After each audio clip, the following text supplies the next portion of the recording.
अस्सलाम वालेकुम। अब इस सीरीज़ के अंदर हम ये हमारा दूसरा लेक्चर है। सो बेसिकली हमने लास्ट एपिसोड में देखा कि हम कैसे बेसिक प्रोग्राम राइट कर सकते हैं और कैसे बगैर कोई वक़्त को ज़ाया किए अपनी प्रैक्टिस पाइथन के ऊपर स्टार्ट कर सकते हैं। तो अच्छा, अब इसके अंदर एक और चीज़ जो बेसिक चीज़ बताने की बाकी रह गई थी वो था माउंट करना अपने ड्राइव को। तो जब हम माउंट करते हैं कोलैब के साथ अपनी ड्राइव को तो कोई भी चीज़ फ़ाइल जो हमारी ड्राइव के अंदर होती है हम उसको ईज़िली एक्सेस कर सकते हैं। माउंट करने के लिए हमारे पास तरीका ये है कि हम यहाँ पे ये जो फ़ोल्डर की ऑप्शन है आप इसको क्लिक करते हैं और यहाँ पे आप माउंट वाले बटन को क्लिक करते हैं तो वो ये कहता है कि क्या आप अपने गूगल ड्राइव के साथ कनेक्ट करना चाहते हैं? जिसके जवाब में आप कहेंगे हाँ जी, तो फिर उसके बाद वो आपको आपकी ड्राइव से लिंक कर देगा। तो जब आप अपनी ड्राइव से लिंक कर देंगे और रिफ्रेश करेंगे तो फिर जो भी आपकी ड्राइव के अंदर चीज़ होगी वो आपको नज़र आ जाएगी, कोई भी फाइल्स। इसकी हमें ज़रूरत क्यों पड़ती है? इसकी ज़रूरत हमें इस वजह से पड़ती है कि कभी-कभार हमें अपने इमेजेस या अपनी कोई फाइल्स, डेटा फाइल्स या एक्सेल से रिलेटेड मतलब कि जब कोलैब आई मीन पाइथन के अंदर आपने कोई भी दूसरी फाइल को जब आप यूज़ कर रहे होते हैं और आप कोई फाइल आपको किसी फाइल की ज़रूरत है और आप उसको अपलोड करेंगे, तो जिस टाइम पे आप काम कर रहे होते हैं, आप उस फाइल को यूज़ कर सकते हैं। लेकिन फॉर इंस्टेंस आप थोड़ा टाइम गुज़ार देते हैं, तो फिर आप उस फाइल को एक्सेस नहीं कर सकते हैं अंटिल कि आप उसको दोबारा से अपलोड करें।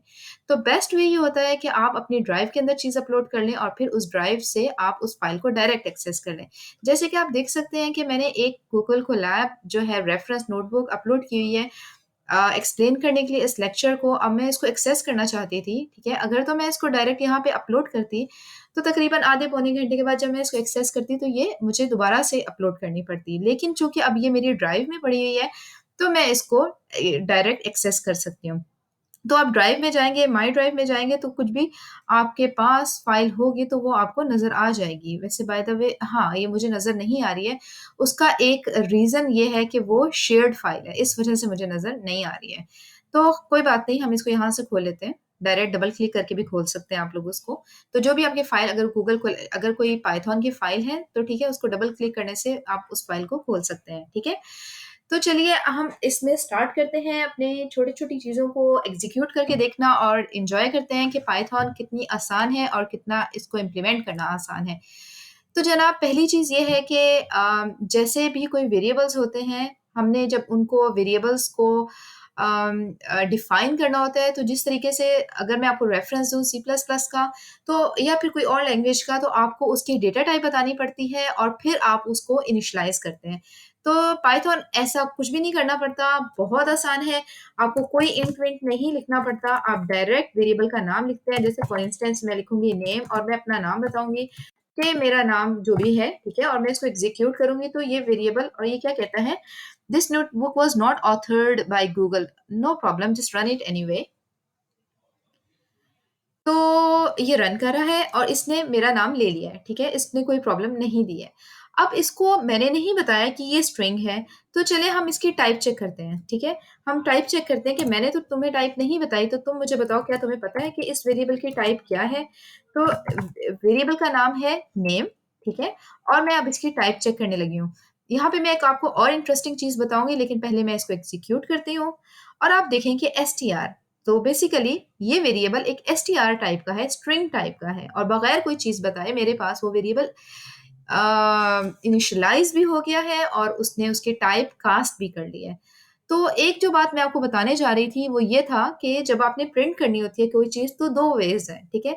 एक तो आप एक्सप्लिसिटली प्रिंट की कमांड लिखते हैं, सही है? जैसे मैंने लिखा प्रिंट और मुझे तुम उसकी टाइप को प्रिंट करके दो, ठीक है?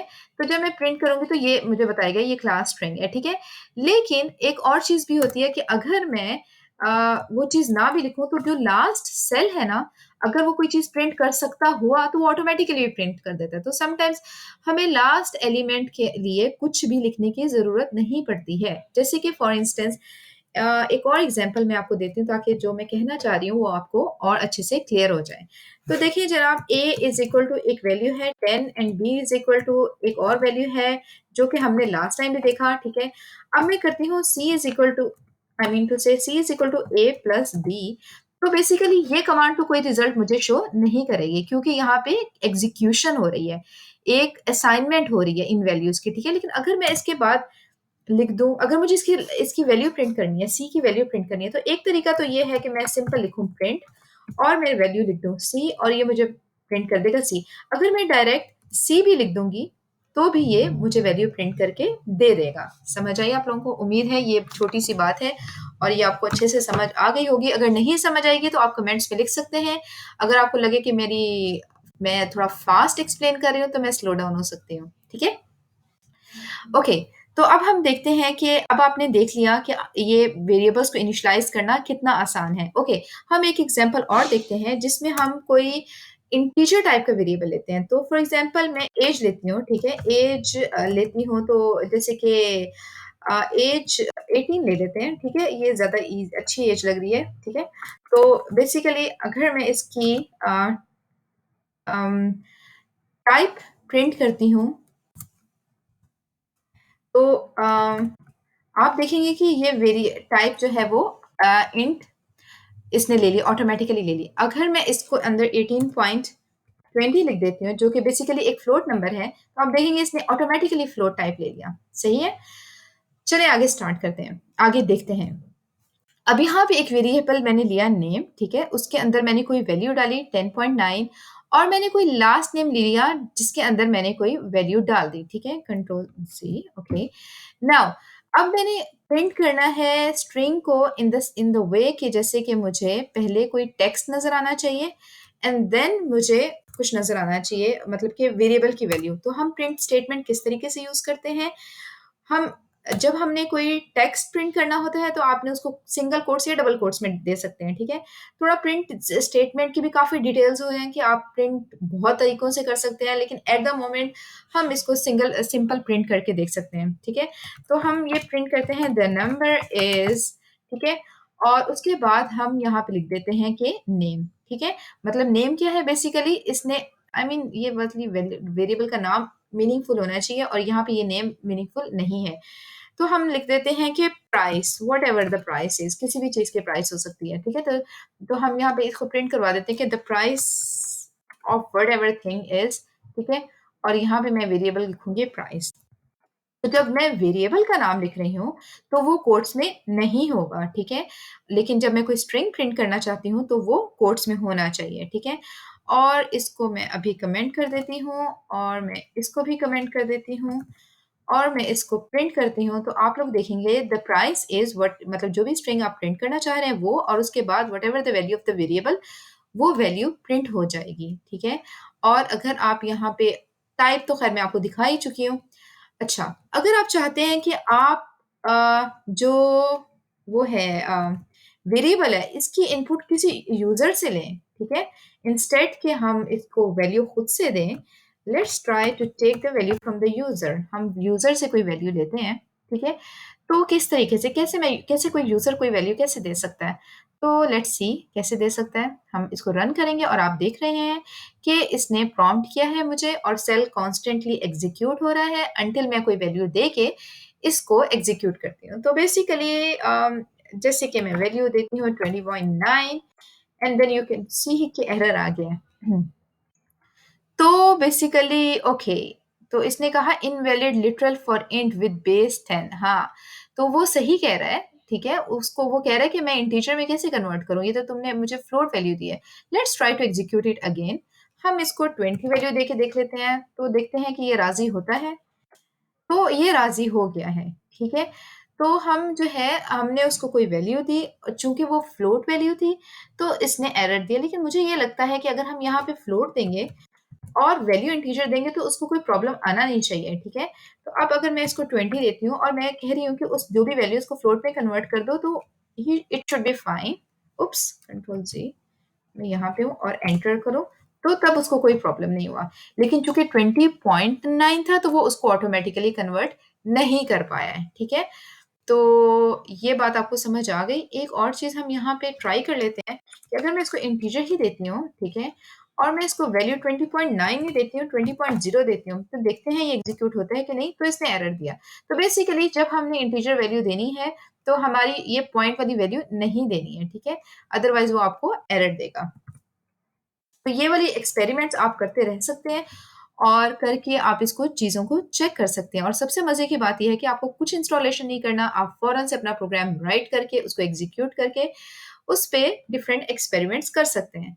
ऑलराइट, सो चलिए एक और चीज़ देखते हैं कि एक वेरिएबल था। अच्छा, ये जब भी हम कोई चीज़ कोट्स में देते हैं, तो वो चीज़ हमेशा स्ट्रिंग होती है, ठीक है?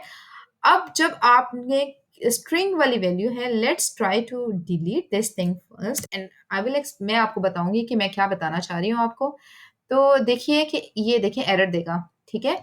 उसने कहा, उसने एरर, और आप एरर्स को पढ़ेंगे तो ये बहुत मीनिंगफुल होते हैं और ये आपको काफी ज्यादा एक्सप्लेन कर सकते हैं कि मसला क्या है और उसको सॉल्व कैसे करना है, ठीक है? तो इसने कहा कि can only concat string not float to a string, ठीक है? अब इसके पास एक वेरिएबल ए जो कि क्या था, आप देखेंगे स्ट्रिंग है, और जो दूसरा वैल्यू है वो फ्लोट वैल्यू है। अब मैं उसको कह रही हूँ कि इन दोनों वैल्यूज को इस ए प्लस बी कर दो और ए में डाल दो, तो वो परेशान हो गया कि मुझे नहीं समझ आ रहा कि तुम क्या कह रहे हो, ठीक है? तो इसको कराने के दो तरीके हैं। एक तरीका ये है कि आप इसको फ्लोट लिखेंगे और आप इसको रन करेंगे, तो उसने उस स्ट्रिंग वाली वैल्यू को लिया और उसको फ्लोट में कन्वर्ट किया और फिर उसने उसको बी के साथ ऐड कर दिया और उसने आपको वैल्यू दिखा दी, ठीक है? अब आप ये देखेंगे कि ये वैल्यू ये इसमें कोट्स में क्यों दिखा रहा है? इस वजह से क्योंकि मैंने आखिर में इसको स्ट्रिंग में चेंज कर दिया था। लेकिन ये जस्ट एन एक्सपेरिमेंट है, हम इसको खत्म करते हैं और अब हम देखते हैं। तो अब आप देखें कि ये वैल्यू स्ट्रिंग थी, ठीक है? लेकिन फिर मैंने उसको फ्लोट में कन्वर्ट किया तो मेरे पास एक ए वेरिएबल हुआ जिसके अंदर एक वैल्यू फ्लोट टाइप की है। फिर मेरे पास एक और वेरिएबल है जिसकी वैल्यू ऑलरेडी ही फ्लोट है, मुझे कन्वर्जन करने की ज़रूरत नहीं है, ठीक है? और फिर मैंने इन दोनों चीज़ों को ऐड किया और फिर मैंने इसको, अगर आप इसका आंसर चेक करना चाहते हैं, तो मैंने आपको बताया था कि आपको सिर्फ ए भी लिखेंगे तो वो प्रिंट हो जाएगी उसकी वैल्यू। तो आप देखें कि 7.6 जो लास्ट लाइन है वो प्रिंट हो रही है। इससे पहले टाइप प्रिंट हो रही थी क्योंकि वो लास्ट लाइन थी। अब आप सोच रहे होंगे कि ये मैं क्या कर रही हूँ? तो बेसिकली ये मैं कमेंट कर रही हूँ। तो जब आपने किसी चीज़ को कमेंट करना होता है, तो जैसे सी प्लस प्लस में हम ऐसे डाल के कमेंट करते हैं ना, ठीक है? तो यहाँ पे आप हैश डाल कर कर सकते हैं। और अगर आपने मल्टीपल लाइन्स को कमेंट करना होता है, तो आप पकड़ के इसको ऐसे सेलेक्ट करते हैं, कंट्रोल स्लैश, आई थिंक इसको बैक स्लैश नहीं कहते, जो क्वेश्चन मार्क के नीचे वाली स्लैश है ना, वो वाली स्लैश, कीबोर्ड पे जो क्वेश्चन मार्क है ना, आई थिंक इसको फॉरवर्ड स्लैश कहते हैं। तो कंट्रोल और फॉरवर्ड स्लैश दबाएंगे तो ये दोनों चीजें कमेंट हो, मतलब आई मीन सारे लाइंस इकट्ठी भी कमेंट हो सकती हैं। तो चलिए, मुझे उम्मीद है आपको ये वीडियो अच्छी लगी है। अब मैं आपसे मिलूंगी नेक्स्ट वीडियो में। Until then take care, bye bye.